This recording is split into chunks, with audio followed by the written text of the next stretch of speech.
Today we will discuss absorption, reflection and transmission of heat. Okay. What are the different modes of transfer of heat?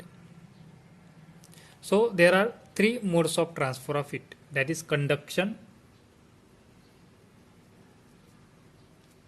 convection and radiation. Okay. In particular conduction and convection process, there is required material medium. Okay. In conduction and convection process required material medium.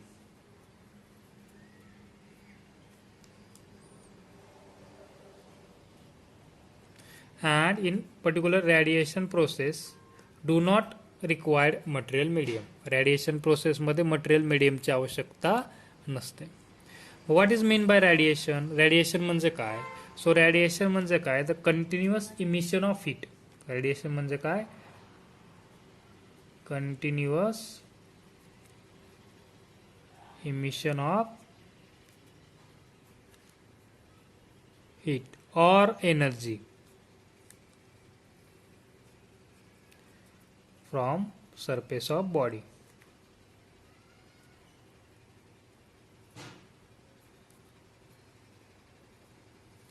Okay. याचं best example जर द्यायचं झालं तर आपण sun is a largest source of energy. Okay. मग या particular सनचं temperature एवढं जास्त असतं विथ रिस्पेक्ट टू सराउंडिंग, तो सतत आपल्या सरफेस पासून एक रॅडिएशन बाहेर फेकतो. ओके. तो काय करतो, त्याचं टेम्परेचर खूप जास्त असल्यामुळे तो काय करतो, रॅडिएशन तो आपल्या सरफेस पासून तो नेहमी बाहेर टाकत असतो. बरोबर. हे जे रॅडिएशन आहे ते कोणत्या फॉर्ममध्ये असतात, तर radiation are in the form of electromagnetic waves.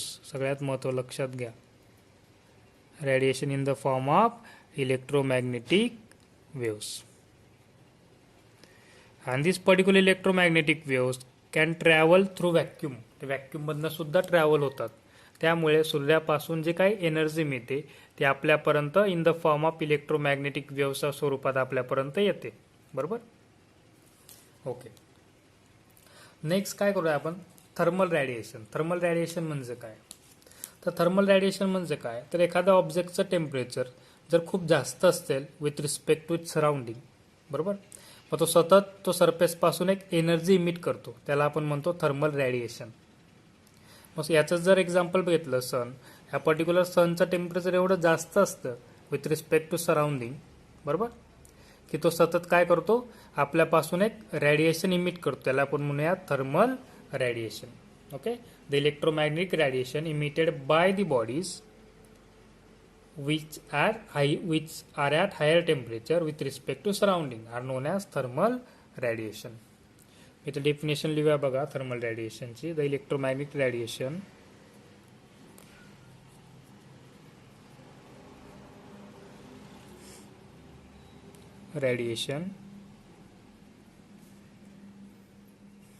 emitted by the bodies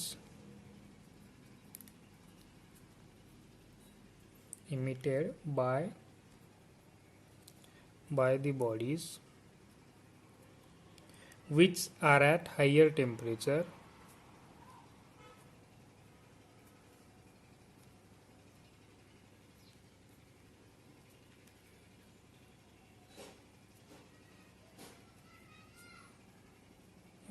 higher temperature with respect to surrounding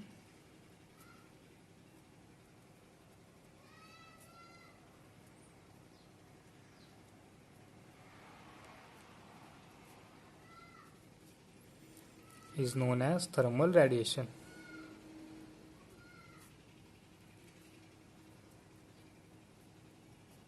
okay. Okay. मग तुम्हाला रॅडिएशन म्हणजे काय ते माहिती झालं. रॅडिएशन म्हणजे काय, the continuous emission of heat or energy from the surface of the body. एखादा ऑब्जेक्ट, एखादी बॉडी त्याच्या सरफेस पासून कंटिन्युअसली हीट बाहेर फेकत असेल, एनर्जी बाहेर फेकत असेल, बरोबर, त्याला आपण थर्मल रॅडिएशन म्हणतो. बरोबर.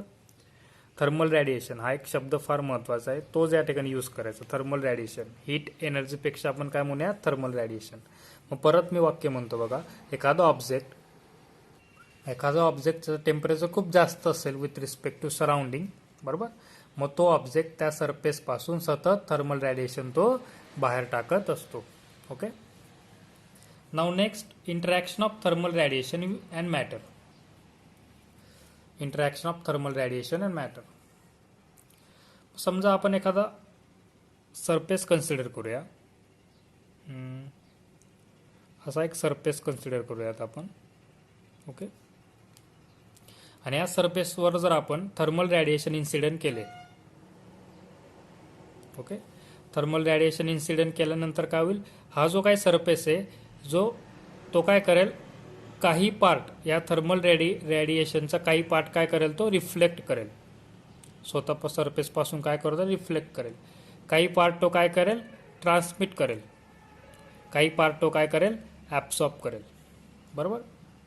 म्हणजे समजा तुम्ही क्यू एवढी थर्मल रॅडिएशन त्या सरफेस ऑफ द बॉडीला तुम्ही प्रोव्हाइड केली, बरोबर.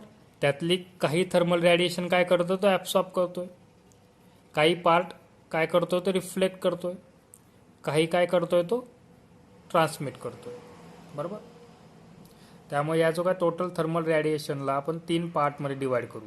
सम of the part will be reflected, some part will be absorb, some part will be transmitted. Okay. क्यूला तिघांना डिवाइड करू.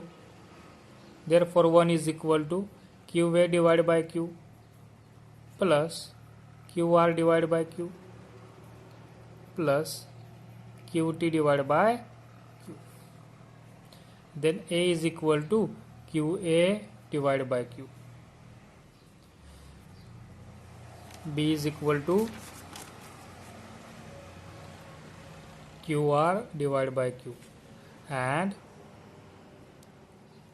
sorry a नहीं r is equal to and t is equal to qt divided by q. या ठिकाणी किमती टाकूयात बरं. Q A divide by Q nothing but A, Q R divide by Q nothing but R, Q T divide by Q nothing but T is equal to 1. Okay. So this particular a, r and t are called as coefficient of absorption, coefficient of reflection and coefficient of transmission respectively. Okay. तुम्हाला definition विचारली जाईल बघा. Define coefficient of absorption, coefficient of reflection and coefficient of transmission. तुम्ही definition कशी द्याल. Coefficient of ॲब्सॉर्प्शनची definition सांगतो अगोदर. Coefficient of absorption और absorptive power or absorptivity, the ratio of amount of heat absorbed. Okay. Ratio of amount of heat absorb to the total quantity of heat incident. जेवढी quantity of heat incident केली त्याचा किती part तो काय करतोय, absorb करतोय. बरोबर. Similarly coefficient of reflection or reflectance it is the ratio of amount of radiant energy reflected to the amount of to the total energy incident. Again I repeat, the ratio of amount of radiant energy reflected to the total energy incident is called as coefficient of reflection. Similarly, coefficient of transmission is amount of the ratio of amount of radiant energy transmitted to the total energy incident are called as coefficient of transmission. Okay. मग definition एक लक्षात ठेवा आणि त्या तिघांचं relation एक लक्षात ठेवा. Perfect black body means a body absorb all the incident radiation. Incident radiation are called perfect black body.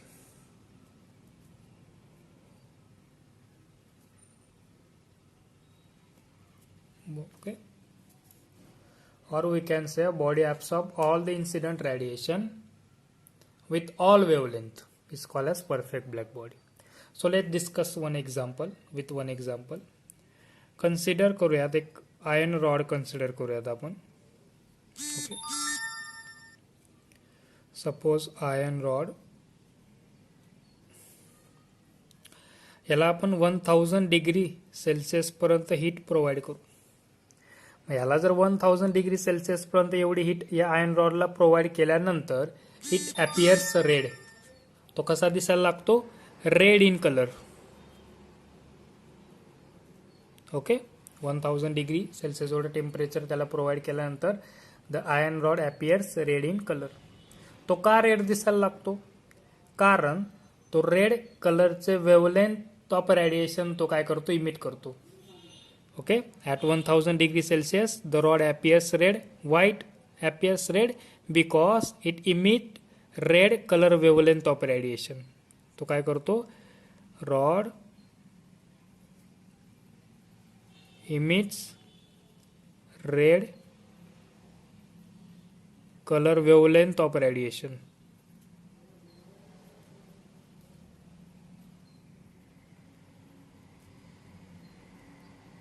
Okay, that's why it's appear red. आणि ते वेवलेंथ ऑफ रेडिएशन ते आपल्या डोळ्यांपर्यंत येतात, त्यामुळे तो आपल्याला रेड कलरचा दिसतो. बरोबर. एखादा ऑब्जेक्ट ब्लॅक दिसतो आपल्याला, ब्लॅक. ओके, का ब्लॅक दिसतो? कारण तो ऑब्जेक्ट सगळे जे काही लाईट असेल किंवा त्यावर पडणार जे काही रेडिएशन असेल तो काय करतो? टोटली ॲब्सॉर्ब करतो. ओके, आणि तो काही रिफ्लेक्ट करत नाहीत. म्हणजे all wavelength of incident radiation तो काय करतो? ॲब्सॉर्ब करतो. इन्सिडेंट मात्र तो काही करत नाही, त्यामुळे it appears black. Any surface that absorb all the energy incident on it and does not reflect any energy, therefore it appears black. बरोबर. परत बघा, एक वेल पॉलिश सरफेस कन्सिडर करू आपण. वेल पॉलिश सरफेस अँड या सरफेसला काय केलं आपण? लॅम्प ब्लॅक कोटेड करूयात. लॅम्प ब्लॅक कोटेड म्हणजे काय? तर lamp black or platinum black that absorb nearly 97% of incident radiation. Lamp black or platinum black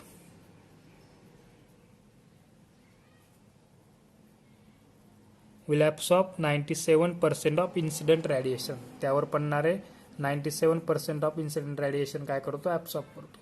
मग या पर्टिक्युलर सरफेसला काय करतो आपण? लॅम्प ब्लॅक कोटेड करतोय. Lamp black coated. ओके, त्यामुळे काय होईल की आता दोघांचं इनिशियल दोघांचं टेम्परेचर अगोदर काय करूया आपण? सारखं कन्सिडर करूया, सेम कन्सिडर करूयात. ओके, आणि सरफेस एरिया आपण काय दोघांचं सारखं कन्सिडर करूयात. मग काय होईल की दोघं वेल पॉलिश सरफेस आणि लॅम्प ब्लॅक कोटेड सरफेस जर आपण एक्सपोज टू थर्मल रेडिएशन, यांना दोघांना थर्मल रेडिएशनमध्ये जर आणून ठेवलं तर गंमत काय होईल की हा वेल पॉलिश सरफेस काय करेल? तो मॅक्झिमम थर्मल रेडिएशन रिफ्लेक्ट करेल. हा मात्र काय करेल? मॅक्झिमम थर्मल रेडिएशन ॲब्सॉर्ब करेल. का? कारण लॅम्प ब्लॅक कोटेड केलंय आपण त्याला, त्यामुळे तो मॅक्झिमम थर्मल रेडिएशन तो काय करेल? ॲब्सॉर्ब करेल. हा मात्र वेल पॉलिश सरफेस असल्यामुळे तो काय करेल? मॅक्झिमम थर्मल रेडिएशन रिफ्लेक्ट करेल. मग हा जर मॅक्झिमम थर्मल रेडिएशन ॲब्सॉर्ब करतोय तर त्याचं टेम्परेचर वाढेल. ऑब्विसली तो गरम होईल, तो हीट होईल. मग तो त्याचं टेम्परेचर मेंटेन ठेवण्यासाठी तो काय करतेल? टेम्परेचर मेंटेन ठेवण्यासाठी तो परत काय करेल की ते काही थर्मल रेडिएशन आहे तो इमिट करायला सुरुवात करेल. बरोबर. त्यामुळे आपण म्हणूयात good absorber is a good emitter and poor absorber is a poor emitter. Okay okay, त्यामुळे आपण good absorber are is good emitter. Okay, and poor absorber is poor emitter. Okay.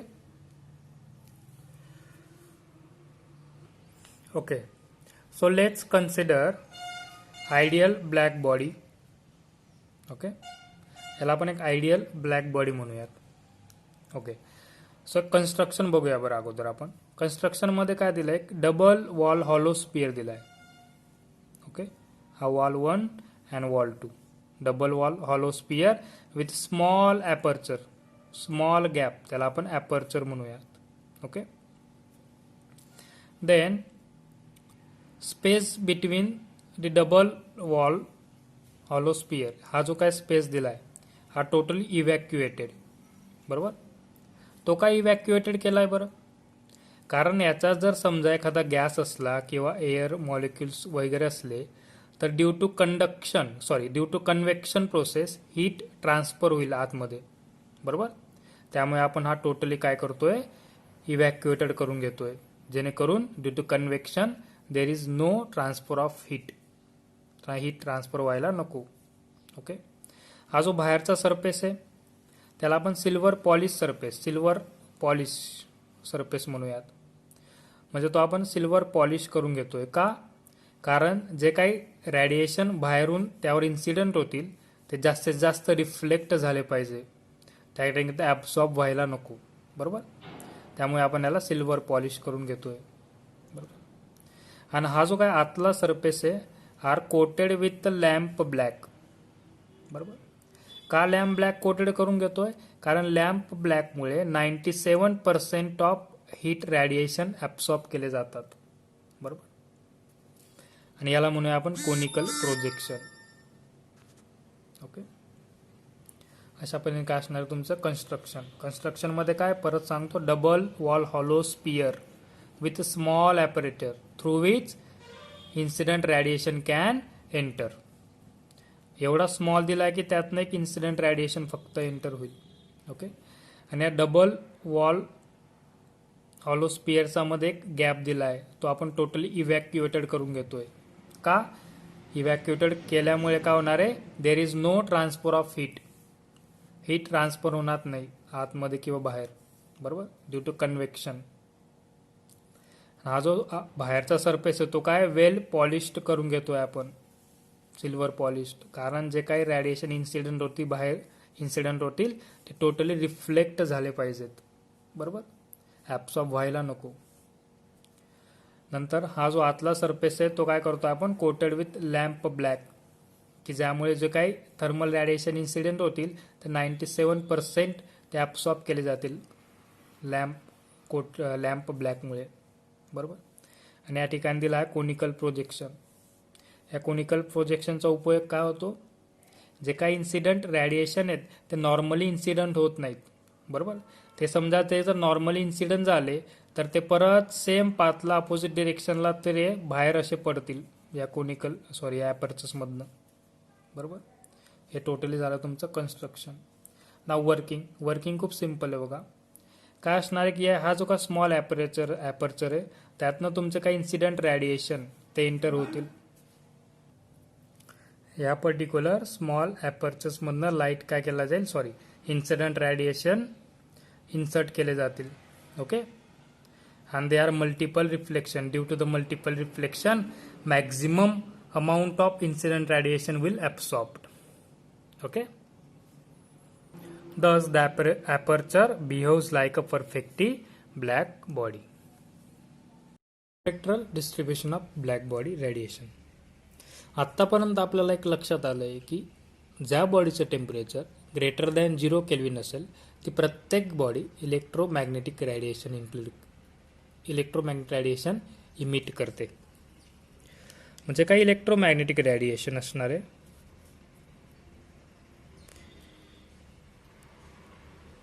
त्यामध्ये all types of wavelength include असतात.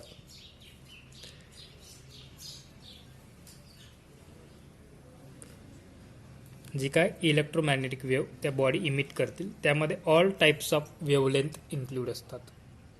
म्हणजे काही wavelength shorter असतील, काही wavelength longer असतील.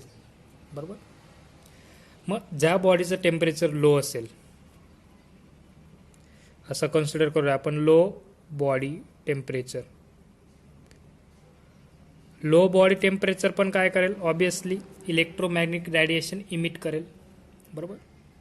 परंतु electromagnetic radiation emitted per unit area per unit time काय असणार आहे, स्मॉल असणार आहे. म्हणजे रॅडियंट पॉवर या ठिकाणी काय असणार आहे, स्मॉल असणार आहे. असं लिहूयात आपण, low body temperature radiant power. Radiant power म्हणजे काय, तर energy emitted per unit area per unit time small असणार आहे. त्यामुळे लो बॉडी टेम्परेचर जे काही इलेक्ट्रोमॅग्नेटिक रॅडिएशन बाहेर सोडतील, बरोबर, इलेक्ट्रोमॅग्नेटिक रॅडिएशन जे काही बाहेर पडतील लो बॉडी टेम्परेचरमधनं, त्या इलेक्ट्रोमॅग्नेटिक रॅडिएशनची वेवलेंथ लॉंगर असणार आहे. म्हणजे एकंदरीत म्हणूयात आपण low body temperature emits radiation of longer wavelength. Okay. Similarly तर हाय बॉडी टेम्परेचर जर घेतलं आपण, हाय बॉडी टेम्परेचर जिचं टेम्परेचर खूप जास्त असेल, मग ती बॉडीचं रॅडिएशन पॉवर पण काय असणार आहे, जास्त असणार आहे, बरोबर. ते जास्त प्रमाणात त्याचं जास्त इंटेन्सिटीने इलेक्ट्रोमॅग्नेटिक रॅडिएशन बाहेर सोडतील, बरोबर. मग अशा हाय टेम्परेचर बॉडी जे काही इलेक्ट्रोमॅग्नेटिक रॅडिएशन बाहेर सोडतील त्यांचं वेवलेंथ काय असणार आहे, शॉर्टर वेवलेंथ. शॉर्टर वेवलेंथ म्हणजे काय, एकंदरीत तसं म्हणता येईल आपलं in general, high body temperature emits electromagnetic radiation of shorter wavelength. Okay. तो जनरल स्टेटमेंट लिहूया बघा आपण, low body temperature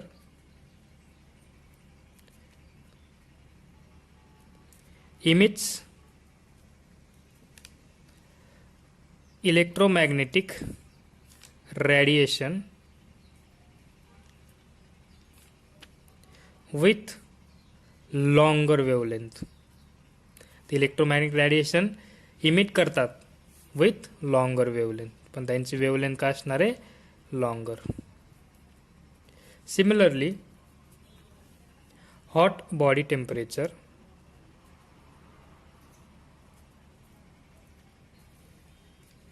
emits electromagnetic radiation with shorter wavelength.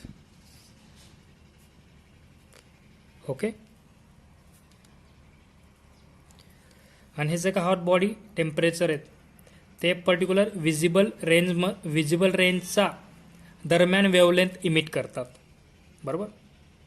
त्यामुळे त्या हॉट बॉडी टेम्परेचरचा जो कलर आहे तो रेडिश असतो, reddish or whitish in nature. त्यामुळे तो आपल्याला डोळ्यांनी दिसतो, कारण ते विजिबल रेंजमधल्या वेवलेंथ सहसा इमिट करतात. Okay. So Lummer studied the energy distribution of black body radiation as a function of wavelength. मग त्याला असं आढळून आलं की एनर्जी आणि वेवलेंथ यांच्यामध्ये समथिंग रिलेशन असलं पाहिजे. मग त्याने energy distribution in terms of wavelength त्याचा अभ्यास केला. ओके. मग त्याने काय केलं बघा, according to Lummer the source of radiation at different temperature and measure the radiant power corresponding to different wavelength.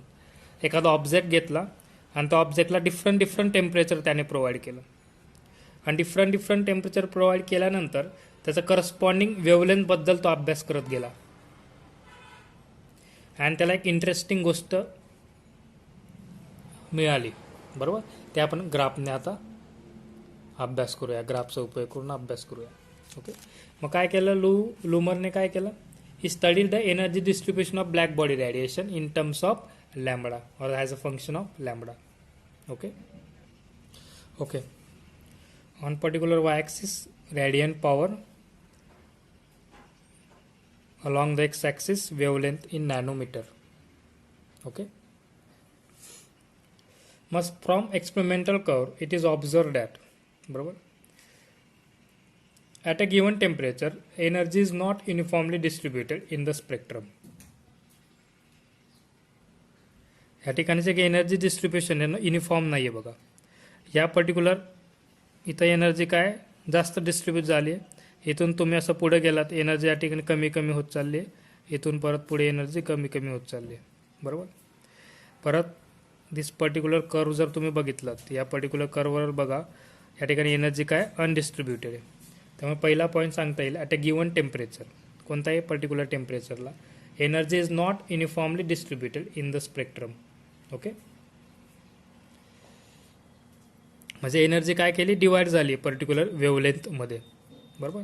Total energy त्या ठिकाणी काय होते डिस्ट्रीब्युटेड अलॉंग द वेवलेंथमध्ये ती काय झाली डिस्ट्रीब्यूट जरी झाली.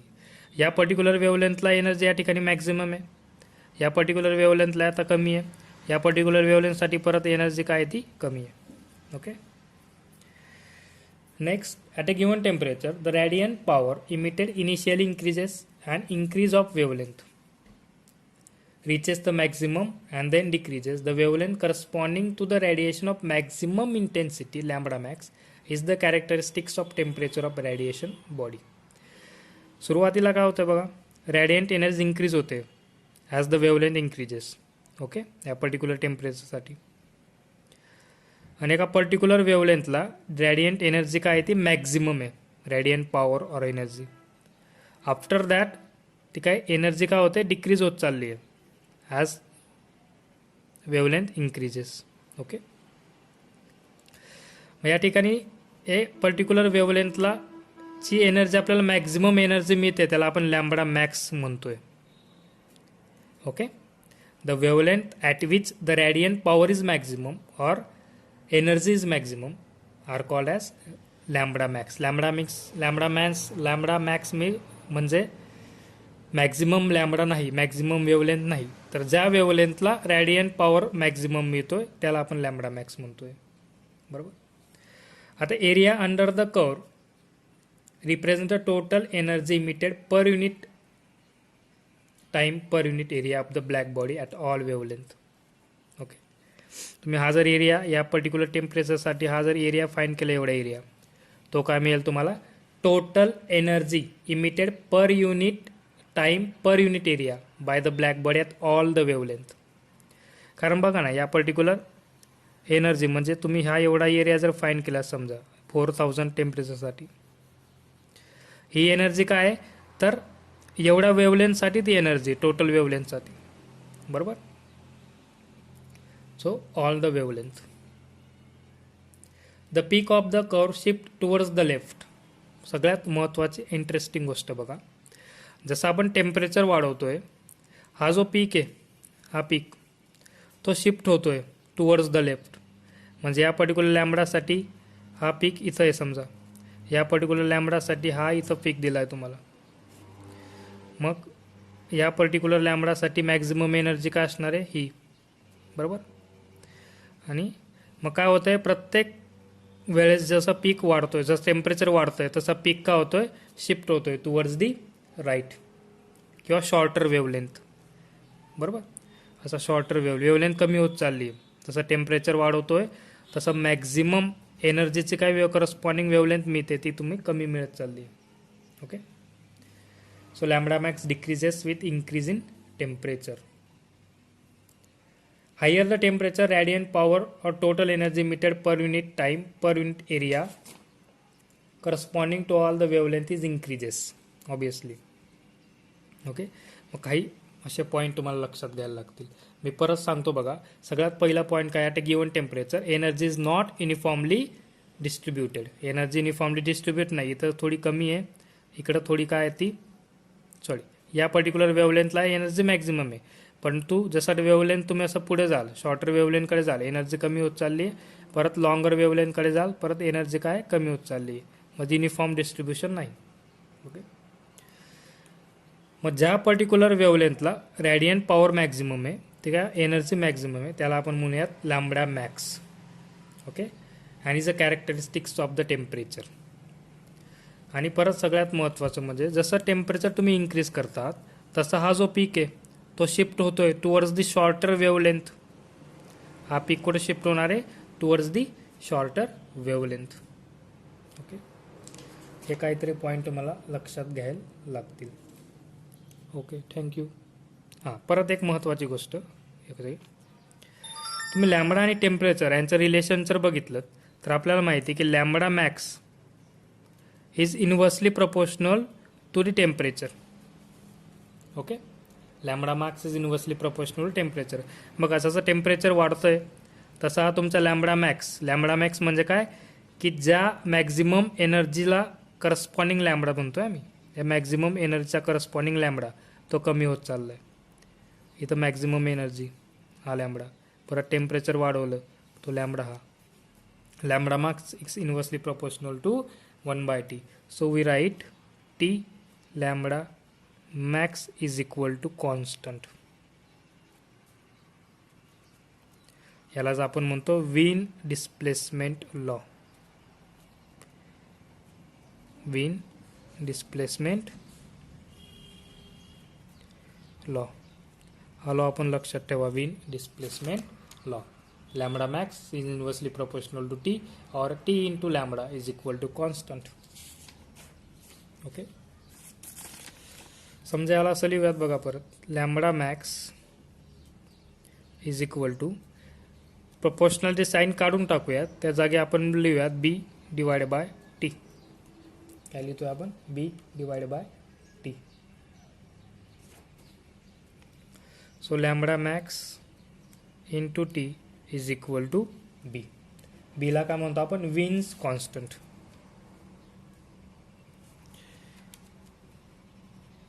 वीन्स कॉन्स्टंट. ओके, आणि त्याची व्हॅल्यू असते 2.897